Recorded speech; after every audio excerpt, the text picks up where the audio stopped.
చేపలు అంటారు. గులివింద చేపలు. గులివింద చేపలా? చాలా ఉన్నాయి. హాయ్ ఫ్రెండ్స్, నా కోసం మా మమ్మీ నాకు చేపలు ఇష్టం అని చెప్పి ఈ ఫిషెస్ తీసుకొచ్చారు. తనే చేసింది. మంచిగా క్లీన్ చేసి ఆనియన్స్ అయితే కట్ చేశానండి. ఆనియన్స్ మిర్చి కట్ చేశాను. నాకు మా మమ్మీ చేసే చేపల పులుసు అంటే చాలా చాలా ఇష్టము. నాకే కాదు, ఎవరైనా మా మమ్మీ చేసిన చేపల పులుసు ఎవరు తిన్నా బాగుంది బాగుంది అని చెప్తారు. ఎలా చేయాలనేది నేను చూపిస్తానండి. ఆనియన్స్, ఒక పెద్ద సైజ్ ఆనియన్స్ ఒక 4 తీసుకోండి. కేజీ చేపలకైతే ఒక 3 మిర్చీస్ తీసుకున్నాను. ఇవి మొత్తం కొంచెం బ్రౌనిష్ కలర్ అయ్యేంత వరకు కొంచెం మనం ఫ్రై చేసుకోవాలండి. ఇందులో నేను ఒక 2 tomatoes, small size tomatoes 2 tomatoes వేసాను.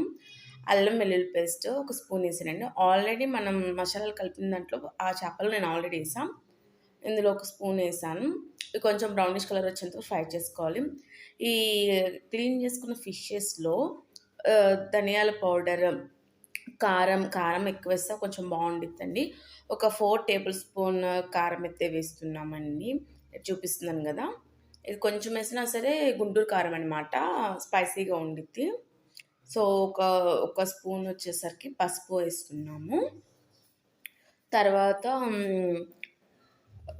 చూపిస్తున్నాం కదా, ఒక 2 అంటే టేస్ట్కి సరిపోయేంత వరకు సాల్ట్ వేసుకోండి. మేమైతే కారం తక్కువ తింటాము, సో మేము సాల్ట్ కారం అనేది తక్కువ తింటాం కాబట్టి మేము తక్కువ వేసాం.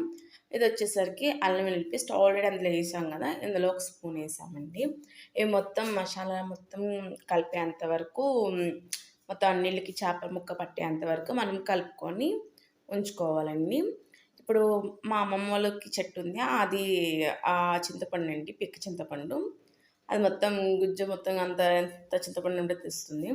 ఈ ఫిషెస్ అనేవి మొత్తం నేను ఆల్రెడీ కొంచెం బ్రౌనిష్ కలర్లో వచ్చేంత వరకు ఆనియన్స్ వేయించుకోమన్నా కదా, వన్స్ వచ్చాక ఈ ఫిషెస్ అన్నీ అందులో వేసుకోవాలండి.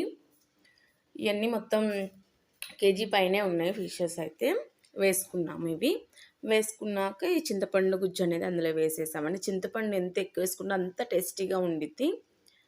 ఇప్పుడు ఫైనల్గా లాస్ట్లో కొత్తిమీర వేసుకోవాలి. చూడండి, నేను తింటున్నాను. చేప అయితే చాలా చాలా టేస్టీగా ఉంది, చాలా బాగుంది.